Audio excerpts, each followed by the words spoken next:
Yeah so మనం previous వీడియోలో scalars, vectors, dimensions చూసాము. Now let's look at functions. So ఫంక్షన్స్ని అంటే లైక్ జనరల్గా మనము కొంచెం జనరలైజ్ చెప్పడానికి ట్రై చేస్తే ఫంక్షన్స్ని ట్రాన్స్ఫర్మేషన్స్ అని పిలుస్తారు ఇన్ మ్యాథమెటిక్స్. ఎందుకు ట్రాన్స్ఫర్మేషన్ అని పిలుస్తారంటే ఫంక్షన్ అనేది ఏం చేస్తుందంటే ఇన్పుట్ని తీసుకుని ఆ ఇన్పుట్ని ట్రాన్స్ఫార్మ్ చేసి అవుట్పుట్ తీసుకొస్తుంది. Almost like even in machine learning కూడా, మెషిన్ లెర్నింగ్ అంటే మనకు మామూలుగా గుర్తొచ్చేది ఏంటి, అరే సమ్ ఇన్పుట్ ఇస్తాను సమ్ అవుట్పుట్ వస్తుంది అని. చాట్ జీపీటీకి అయినా కానీ నాకు ఒక ఎస్ఏ రాసి పెట్టు అని చెప్పి నువ్వు ఒక ఇన్పుట్ ఇస్తే నీకు ఒక అవుట్పుట్ వస్తుంది. So it is in a format of input and output. How how capable the model is అంటే లైక్ ఆ మోడల్కి ఎంత క్యాపబిలిటీ ఉంటే అంత మంచిగా ఇన్పుట్ని అవుట్పుట్కి కన్వర్ట్ చేయగలుగుతుంది, అంటే ట్రాన్స్ఫార్మ్ చేయగలుగుతుంది ఇన్పుట్ నుంచి అవుట్పుట్కి. సో మెషిన్ లెర్నింగ్కి ఉండే మోస్ట్ బేసిక్ ఎక్స్ప్లెనేషన్ కూడా ఇదే, లైక్ ఇన్పుట్ నుంచి అవుట్పుట్ కన్వర్ట్ చేయడం. నార్మల్గా ఫంక్షన్స్ కూడా మన చుట్టుపక్కల మల్టిపుల్ రియల్ లైఫ్ సినారియోస్లో అవైలబుల్గా ఉంటాయి. ఇట్స్ లైక్ కాఫీ మెషిన్ లాగా కూడా చూడొచ్చు. ఇప్పుడు కాఫీ మెషిన్ ఉంది, దానికి ఇన్పుట్ ఏమి ఇస్తావు, బీన్స్ ఇస్తావు, అవుట్పుట్ ఏమొస్తుంది, కాఫీ వస్తుంది. కార్ ఉంది, కార్కి ఇన్పుట్ ఏమి ఇస్తావు, కార్కి నువ్వు ఇచ్చే input would be petrol, and output ఏమొస్తుంది, ప్రెషర్ ఆర్ పవర్ వస్తుంది, like to go forward the engine run అయ్యట్లా. So everything is a function around you. Like నువ్వు చుట్టుపక్కల చూస్తే ఐదర్ ఎలక్ట్రిసిటీ ఇన్పుట్ తీసుకొని ఇంకేదన్నా రావడం అట్లా. సో దీన్నే ఒకసారి ఇటు వచ్చేస్తే దీన్నే మ్యాథ్స్లో మనము ఫంక్షన్ అని పిలుస్తాం. సో మ్యాథమెటికల్ రిప్రజెంటేషన్ ఎట్లా ఉంటుందంటే,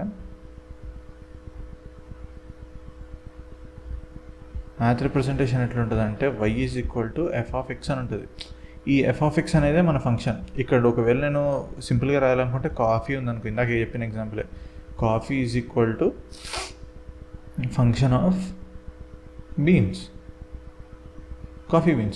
కాఫీ బీన్స్కి సమ్ ఆపరేషన్ చేస్తే నీకు కాఫీ వస్తుంది కదా. సో అలా ఇప్పుడు మనం ఇప్పుడు బీన్స్ ఉన్నాయి, లైక్ ఓకే ఇక్కడ కాఫీ బీన్స్ ప్లేస్లో నేను నార్మల్ మన ఇంట్లో తినే బీన్స్ వేసాం అనుకో, కాఫీ అవ్వదు, అది ఇంకేదో అవుతుంది. So when input changes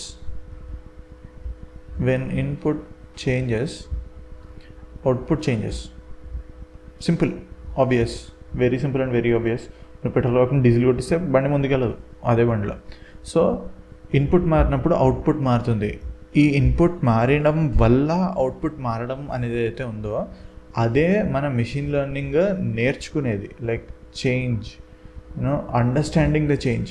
so అక్కడే మనకి ఇన్పుట్ చేంజ్ అయితే అవుట్పుట్ చేంజ్ అవుతుంది అన్న బేస్ని అర్థం చేసుకుని machine will try to learn much better about real life scenarios. ఇప్పుడు ఇదే ఎఫ్ ఆఫ్ ఎక్స్ ఫంక్షన్ ఉంది కదా, ఈ ఎఫ్ ఆఫ్ ఎక్స్ ఫంక్షన్ లోపల మనం ఒక వెక్టర్ని తీసుకుందాం అనుకో. ఓకే, వెక్టర్ ఎట్లాంటి ఫార్మాట్లో అన్నా మొన్ననే చెప్పాం కదా, it could be a physical format or a mathematical, physics or mathematical format ఎట్లున్నా కానీ దీనికి నువ్వు ఎట్లాంటి ట్రాన్స్ఫర్మేషన్ అన్నా చేయొచ్చు. You can make transformations to scale. Okay, వెక్టర్ని 2x 3x అట్లా ఏమన్నా చేయొచ్చు. యూ కెన్ రొటేట్, ఇప్పుడు మనకి ఇటు పాయింట్ చేస్తున్న వెక్టర్ని నువ్వు ఇటు పాయింట్ అయ్యేలా చేయొచ్చు. Like here I will put it here, much clarity ఉంటుంది.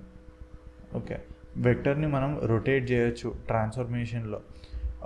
స్కేలింగ్, రొటేషన్, ఫ్లిప్, డైరెక్ట్ ఇటు పక్క ఉంది, దాన్ని అబ్సల్యూట్లీ డిఫరెంట్ ఆపోజిట్ డైరెక్షన్లో, అంటే ఇది పాజిటివ్ ఉంటే ఇది నెగిటివ్ డైరెక్షన్లోకి మనం ఫ్లిప్ చేయొచ్చు, రొటేట్ చేయొచ్చు, extend, scale and extend or basically the same thing. So మనం ఇలా మల్టిపుల్ ఆపరేషన్స్ చేయొచ్చు.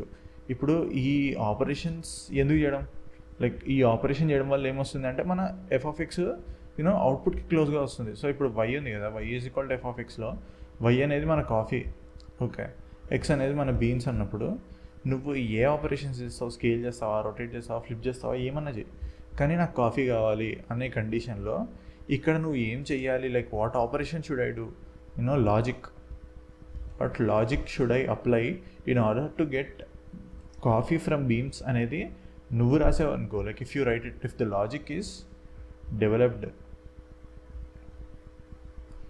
అది ప్రోగ్రామింగ్ అవుతుంది. మనం మామూలుగా ప్రోగ్రామింగ్లో కూడా ఫంక్షన్స్ రాస్తాం, మీరు పైథాన్లో అవి చూసుంటారు. అదే ఒకవేళ same logic instead of developing అది ఆప్టిమైజ్డ్ ఉంది అనుకోండి, మనం ఆప్టిమైజ్ చేసాం like based on multiple data, like multiple set of data y x data తీసుకుని దాన్ని బట్టి నువ్వు ఆప్టిమైజ్ చేసావు అనుకో, అది మెషిన్ లెర్నింగ్ అవుతుంది.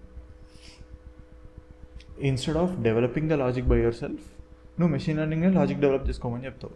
చెప్తే ఆ పర్టికులర్ ఎంఎల్ మోడల్ ఆప్టిమైజ్ చేసి నీకు లాజిక్ డెవలప్ చేసి ఇస్తుంది. సో ఇక్కడ మనకి ఏం తెలుస్తుంది, లైక్ ఒక ఎంఎల్ మోడల్కి నువ్వు ఒక ఎక్స్ అనే ఇన్పుట్ ఇస్తే ఇట్ విల్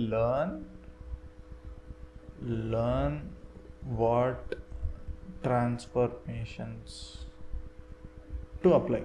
అది ఇక్కడ ఏ ట్రాన్స్ఫర్మేషన్స్ అప్లై చేస్తే వై వస్తుందో అది నేర్చుకుంటుంది. అది మన మెషిన్ లెర్నింగ్ కాన్సెప్ట్. ఈ ట్రాన్స్ఫర్మేషన్స్ ఉన్నాయి కదా, ఇవి ఏమన్నా ఉండొచ్చు, like it could be simple. Okay, ఇప్పుడు ఒకవేళ సింపుల్ ట్రాన్స్ఫర్మేషన్ చేస్తే చాలా అనుకో, then we will use linear models. Linear models ఏంటి అవన్నీ నేను తర్వాత ఎక్స్ప్లెయిన్ చేస్తాను, ఇప్పుడు ప్రస్తుతానికి వరీ అవ్వకండి. Linear models are simple models. అదే ఒకవేళ లీనియర్ మోడల్ ఇప్పుడు ట్రాన్స్ఫర్మేషన్ సింపుల్ కాదు, ట్రాన్స్ఫర్మేషన్ ఫుల్ కాంప్లెక్స్ అనుకోండి.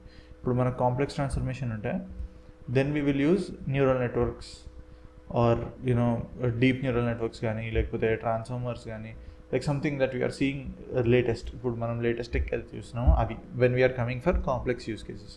సో మనకి ట్రాన్స్ఫర్మేషన్ అనేది ఎంత కీ రోల్ ప్లే చేస్తుందో చూడండి. సో ఇప్పుడు మనం we understood what transformation is, right? So next వీడియోలో మనం ఏం చూద్దామంటే, లైక్ ఒక మ్యాట్రిక్స్ తీసుకుంటే what kind of operations that we can do.